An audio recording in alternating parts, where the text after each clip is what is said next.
Christian, can you hear us? Yep. Cool. All right. Guys, we have Christian McCaffrey here to answer some questions. We'll have him about 7-8 minutes before we let him go. So we'll open it up the floor now. Hey, Christian, Mike Solarte, Spectrum News 1. It's never as bad as it looks on the tape. It's never as good as you think it is on the field. Where do you come in with the opener and areas to improve for you guys? Yeah, I think it just comes down to, details. And, I hate saying that they're little things because they're not, they're big things. But, we have a high standard on this team of fight and grit. And I thought that was there. But then now it's just a matter of going out and executing and doing our jobs. It sounds simple, but that's really what it is. So, obviously it's a tough one, but the best part about it is we got another one this week. So, after today, learn from it, write down all the notes on how you can get better, and then go from there. Christian, David Newton here. What did you see out of Teddy yesterday that kind of reaffirmed why he's the right guy to lead this team? Yeah, I think – one, his poise. I didn't think anyone was ever panicked. I thought that starts with him. I thought he was an amazing leader in the huddle, got to the right plays when needed to be, managed the offense well, put the ball where it needed to be. And, once again, I think it's just a testament to all the work he's put in. But, I know, I speak for myself, I know I can get a lot better. And I know in the areas that I need to get better. So with that, we'll keep moving on. And I know everybody has that same attitude. I know Teddy has that attitude, and, the coaches have that attitude. So, we just got to go 1-0 this week, and that's the goal. Hey, Christian, Will Kunkel here with Fox 46. Shaq and Matt said they'd had headset issues, amongst other things, with getting the play call in. Was there any issues on the offensive side of the ball that you know of? How was the communication getting the play call in for you guys? I thought the communication was great. I think it stems with starting from Coach Brady, into Teddy and coaches communicating personnels. And I thought it was great. Christian, this is Miles Simmons from Panthers.com. What on your study of film did you notice about the start to the third quarter and why things seem to get stalled there for you guys offensively?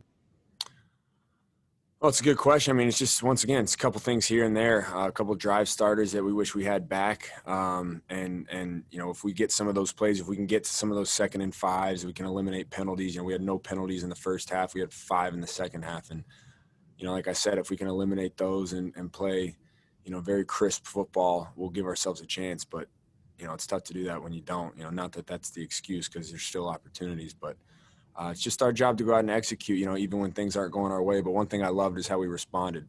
We went 3 and out, and, no one blinked an eye. Everyone stayed poised and went out there and put together a heck of a drive. Christian, we were talking to Matt earlier about kind of philosophically the 4-minute offense.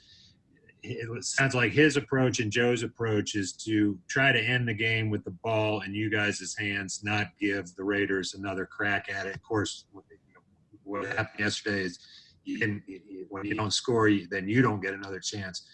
How does that philosophy kind of jibe with other systems you've been in terms of end of game time management approach? Yeah, I don't know if there's another coach out there that wouldn't like to end the game with the ball in their hands, winning. I think that's the most ideal position you can be in. A team who's able to run the clock out, a team who's able to like I said, in the game with the ball in your hands. I think that's what the 4-minute offense is made for. Having great ball security, falling forward, and running the clock down when you have the lead. Hey, Christian, this is Stephen Toronto of the Riot Report. You mentioned that your teammates never got panicked during the game, and there was a report out there that Matt Rule had told you guys to play with a sense of joy rather than a sense of fear. How did you interpret that, and how do you think that resonated with the other guys on Sunday? Yeah, I think the whole concept of playing with joy is just having fun playing football. Obviously it's tough to have fun when you lose, but when you're out there and you're competing, and that's the fun part about it. The football is the fun part, and playing with joy, playing the game with joy, not all the other stuff with joy, but the toughness and the grit of, maybe getting a 2-3 yard gain and keeping your legs moving for another yard, or picking up a block on pass pro, or, you know, receivers blocking downfield, O-line, you know, making great second efforts and playing with joy. I think that's the most important thing you can do. And those are the things that end up standing out in the end when you look at whether or not you won or lost. You look at those things and how that impacted the game.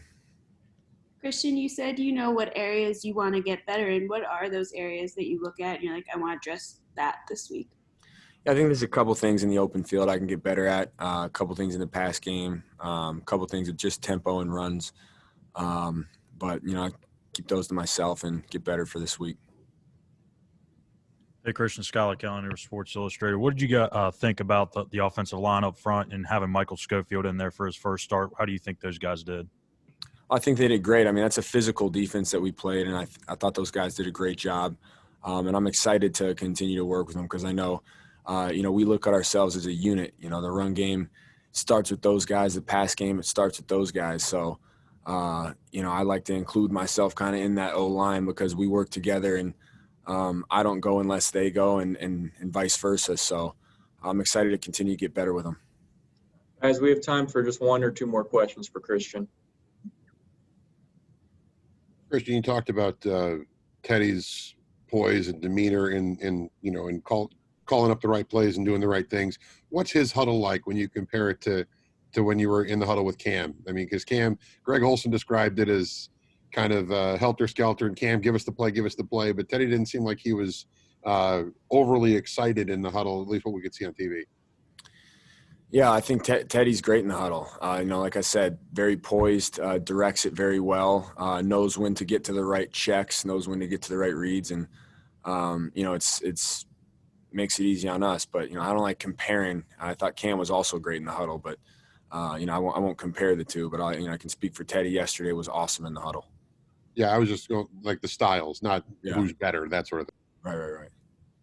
Hey, Christian, a weird question here, but did you get a chance to talk to Ron after his first win up there yesterday, or Cam after he, you know, seemingly came back after 2 years of injuries? It was different. I got it. Coach Rivera shot me a text. I congratulated him on his first win, but I haven't talked to Cam. I'll probably shoot him a text too. But you know, you always want to see your friends succeed. So you know, that was cool. Obviously, all the stuff that Coach Rivera's been going through. So definitely happy for him. Joe, if you had a question, you can ask yours before we let Christian go. Actually, Conkle took my question. Oh, all right, cool. Christian, we appreciate you taking the time. Thanks, guys. That's right, Joe.